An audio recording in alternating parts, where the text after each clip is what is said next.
You see someone pull up in a BMW X5. Clean, quiet, confident. And your first thought is not, nice car. Your first thought is, that person has money figured out. But here is the thing. There is a version of that story where the car costs $30,000 less to buy, hundreds less per year to insure, and roughly half as much to repair when something breaks. And most people have never heard of it. If you are someone who wants a capable, well-built SUV that delivers a premium driving experience without attaching a premium repair bill to your life for the next decade, stay with me. Because in this video, I'm going to walk you through 5 specific reasons why the Honda Passport may be the most financially intelligent SUV purchase available right now. And at the end, I will give you 4 actionable steps to figure out whether it makes sense for your situation specifically. Let us start with something most people get completely backwards. When people shop for an SUV in the $40,000 to $50,000 range, they are almost always choosing between 2 things: German engineering or everything else. And the assumption built into that choice is that German means better, more refined, more capable, worth it. Here's what that assumption actually costs you. According to RepairPal's 2024 reliability data, the average annual repair cost for a BMW X5 is approximately $1,200 per year. The Audi Q5 comes in around $950. The Mercedes GLC sits near $1,100. Now look at the Honda Passport. Average annual repair cost, $420 per year. That is not a rounding error.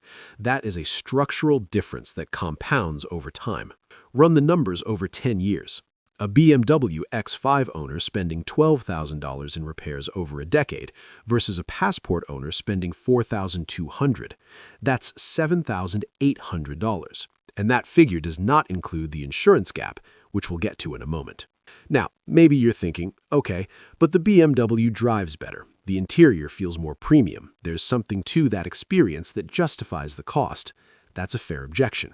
So let's look at what you're actually getting inside a 2025 Honda Passport. The Passport Elite trim, which retails around $44,000, includes a 9-inch touchscreen, wireless Apple CarPlay and Android Auto, a 12-speaker Bose audio system, heated and ventilated front seats, a heated steering wheel, hands-free power tailgate, and Honda Sensing, the full suite of driver assistance technology. The cabin uses soft-touch materials across most contact points. Road noise suppression was significantly improved in the 3rd-generation redesign. A 2025 BMW X5 with a comparable feature set starts closer to $72,000. You are not paying for a dramatically different driving experience at that delta. You are paying for a badge. That is not an opinion. That is the price difference. Here is where the psychology becomes important. There is a concept in behavioral economics called social signaling expenditure. Humans spend money on visible goods not purely for function, but to communicate status. This is not a character flaw. It is wired into us. But the financial consequences are serious when the signaling cost is $30,000 up front, plus $7,000 in maintenance over a decade, plus the insurance gap. Speaking of insurance, according to data from Bankrate and Value Penguin's 2025 analysis, the average annual insurance premium for a BMW X5 in the United States is approximately $2,350 per year. The Honda Passport averages $1,510. That is $840 per year. Over 10 years, that is $8,400 in insurance savings alone. Add the maintenance differential, $7,800, and the insurance differential, $8,400, and you are looking at $16,200 over 10 years beyond the initial purchase price gap. That money does not disappear. It can be invested.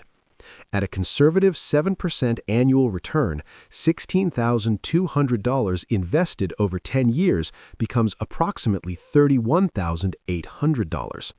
You did not just buy a car. You made a decision that is worth nearly $32,000 in future purchasing power. This is what most people do not realize about the millionaire next door framework.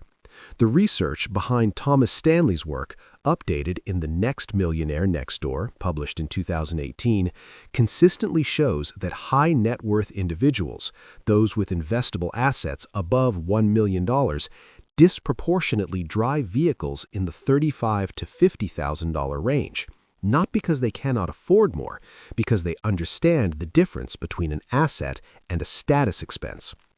The Honda Passport fits that profile precisely. It is not a budget vehicle, it is a calibrated one.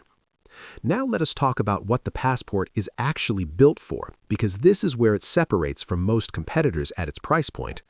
The 2025 Passport runs a 3.5-liter V6, producing 285 horsepower.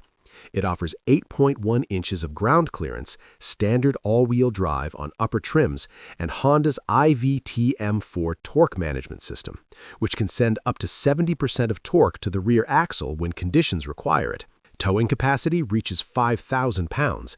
This is not a crossover pretending to be an SUV. It is genuinely capable on unpaved terrain.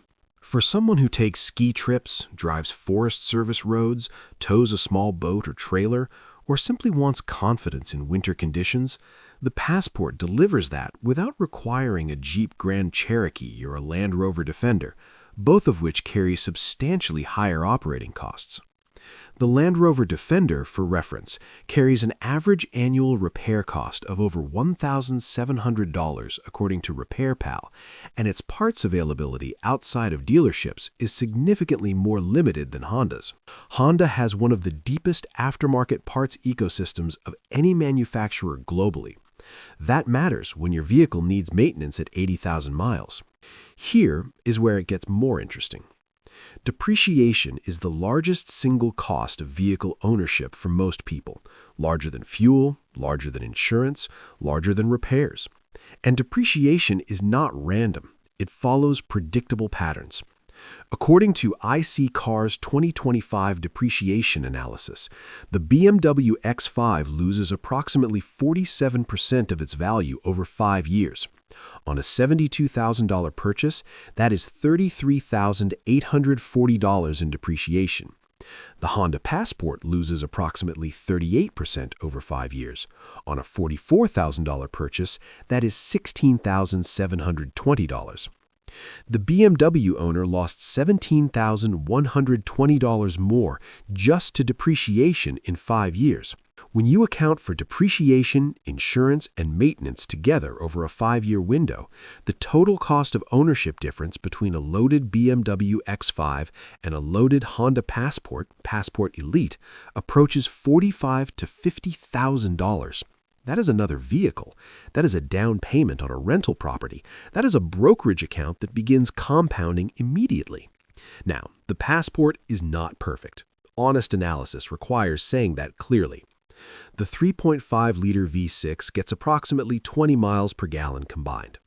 For buyers prioritizing fuel economy, the Toyota Venza Hybrid or the Ford Escape Hybrid will outperform it at the pump. The Passport does not offer a hybrid powertrain, and Honda has not announced one for the current generation. If fuel costs are a primary concern in your budget, that matters.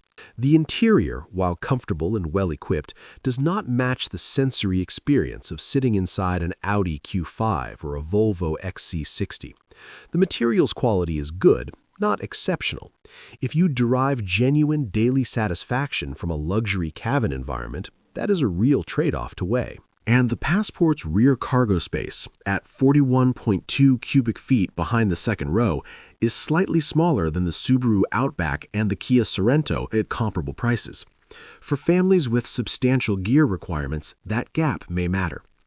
These are real limitations. They do not change the financial case, but they are relevant to whether the vehicle fits your life specifically. So here is how to think about this decision clearly. 4 steps. Step 1. Calculate your total 5-year cost of ownership before you step into any dealership. Use Edmunds' True Cost to Own tool.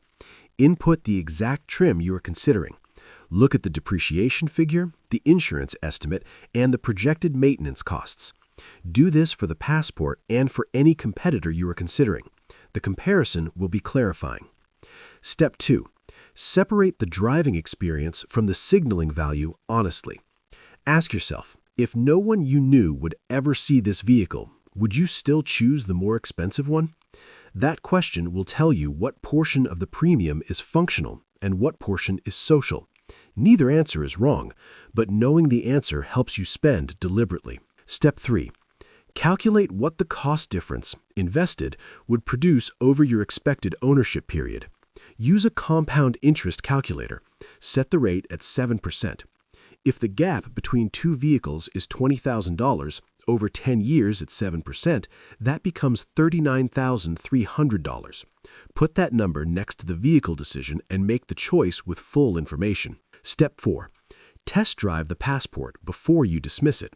Many buyers who've spent time in German SUVs assume the Passport will feel noticeably inferior. Most report it does not. The ride is smooth, the powertrain is refined, the technology integration works without friction. Form your opinion from direct experience, not from assumptions about brand hierarchy. Most people will spend more on a vehicle than they ever spend on financial education. They will choose based on what the car says about them rather than what it does for them. And then they will wonder, 5 or 8 years later, why building wealth feels harder than expected. The Honda Passport will not impress someone at a stoplight who does not know your net worth. But 10 years from now, the difference in decisions like this one, made consistently, compounded deliberately, is the difference between financial options and financial constraints. That choice is available to you right now.